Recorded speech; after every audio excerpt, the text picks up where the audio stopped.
In the high-stakes arena of modern warfare, armored fighting vehicles are some of the most important weapons on the battlefield.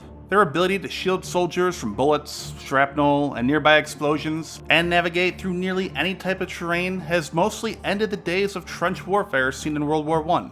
But as we've seen, new technology, particularly the cheap, small drones armed with primitive warheads, are changing that. In Ukraine, we see both sides losing numerous AFVs each time they try to advance.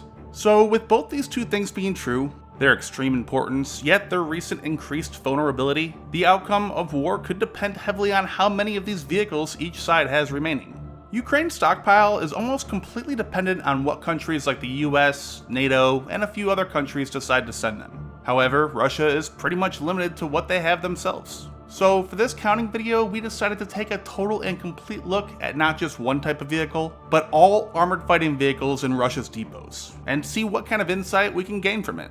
Individually counting all these tanks and other vehicles via satellite imagery takes a lot of time. That's why it's important to save time in other areas of my life whenever possible. Which brings up our sponsor, HelloFresh. And this is a product I use. In fact, while writing this, I received my HelloFresh box in the mail. And honestly, I like them so much that I pay for it out of my own pocket. This is not something they sent me for free. Lately, my wife and I have been using it as an in-house date night. We get to cook a fresh meal that we didn't have to waste time going to the store to get. Many of the meals are things that we never cooked before, so eating something new and tasty and cooked ourselves is always rewarding. They have many options to choose from calorie and protein smart options, and every box is completely customizable, so you're sure to get something that everyone will be happy with. And the great thing is, you can always skip a week or two. You're not tied down and forced to keep paying for something that you might not need every week. And all this has made it America's #1 meal kit. So click the link in the description or use my code and get 10 free meals plus free breakfast for life. One breakfast item per box while subscription is active if you're in the US. Outside the US, local discount will apply. So again, HelloFresh. Go check them out. Historically, the introduction of motorized armored fighting vehicles marked a turning point in military strategy. During World War I, the war had descended into a grueling stalemate with trench warfare dominating the landscape. The advent of the tank broke this deadlock by enabling forces to cross no man's land, crush barbed wire, and withstand machine gun fire. This newfound mobility and protection revolutionized warfare, shifting the balance and allowing for breakthroughs that were previously impossible.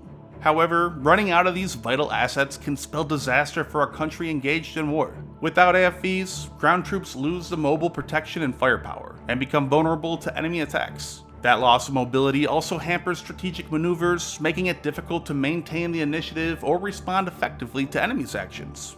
Now, AFVs are sometimes defined slightly differently depending on the source. So for our count, we included the basics like tanks, infantry fighting vehicles, armored personnel carriers, but not artillery. Self-propelled artillery is typically included as an AFV, but since it's mostly used for indirect fire, which basically just means you can't see what you're shooting at, and also that we're working on a separate artillery count update that will be out soon, so we don't have the numbers, we decided not to include them here.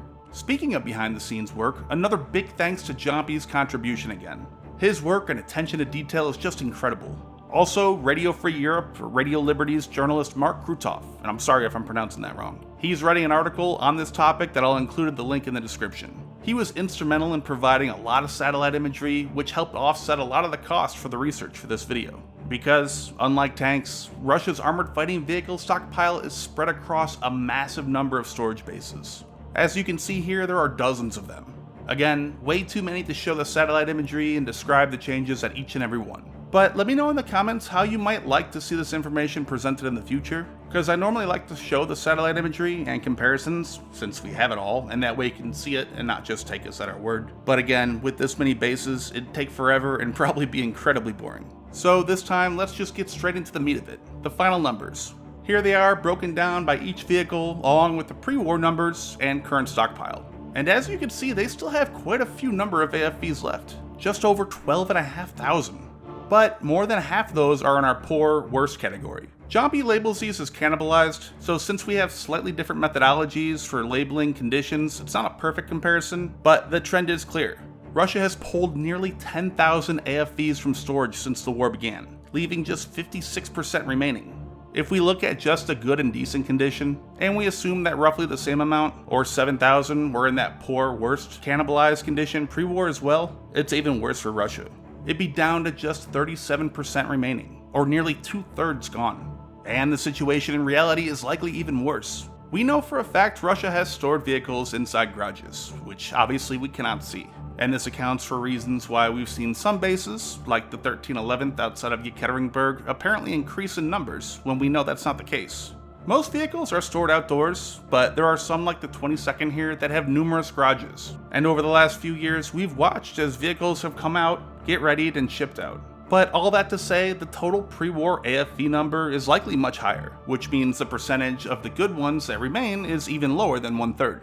So what does this mean for Russia in terms of the war in Ukraine? Well, it's tempting to take a look at the rate of decline and then extrapolate from there to see when they'd run out. It's been almost 900 days since the war began, and if they've burned through roughly 2/3 of their good vehicles in storage, that'd imply that they'd be completely empty in about 450 days, or roughly the end of October 2025. But in reality, it's much more complicated.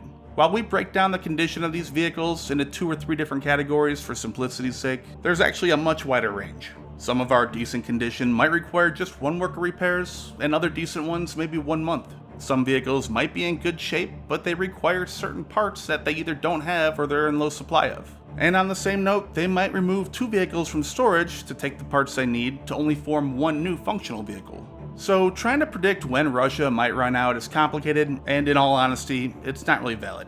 Most vehicles, even the ones in the worst shape, they can be repaired and restored, just with a massive amount of work. Most to the point it's not economical or worth the effort. So instead of running out of AFVs, what will begin to happen is that we're going to see Russia start to have a slowly increasing shortage of vehicles available in the war. Then finally, I've mentioned this a few times before in other counting videos, but it's important to keep in mind that not every vehicle pulled from storage corresponds to a vehicle lost in combat in Ukraine. As I mentioned, some are pulled to cannibalize for parts, and many pulled to repair for new units. And Russia has created a massive number of new regiments for the war, and a lot of these vehicles could be going to equip them. So while storage numbers are way down, Russia likely will be able to remain at close to full strength for some time to come. However, especially with certain types of vehicles, we're going to be seeing a shortage on their side that will become worse and worse, probably next year.